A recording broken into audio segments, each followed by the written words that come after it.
A federal voting bill is moving ahead after passing the House, but it has some in Wisconsin worried. Elliot Adams has more. The Safeguard American Voter Eligibility, or SAVE Act, is a Republican-introduced bill that aims to prevent non-citizen voting in elections.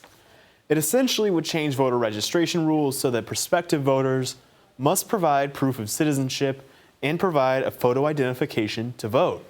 Among acceptable forms of ID, that includes a birth certificate, a Real ID compliant driver license, and a passport. For some voting rights groups, the more stringent requirements are cause for concern. It's going to affect large groups of people, so married women, older Americans who might not have the money to be able to afford to get the documents they need, students who and all their documentation is at home, they don't have it with them when it comes time to register. If signed into law, it could specifically impact anyone who has changed their name, so especially married women.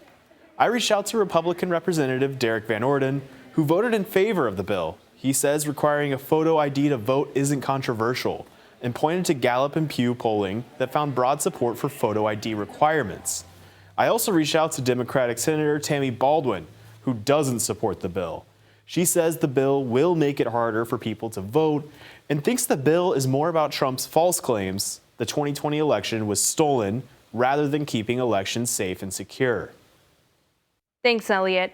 The bill is on its way to the Senate now, but much like a similar bill that passed the House last year, it's likely that it will die in the Senate due to filibuster rules that require 60 votes for legislation to move forward. Republicans only have 53 seats in the Senate.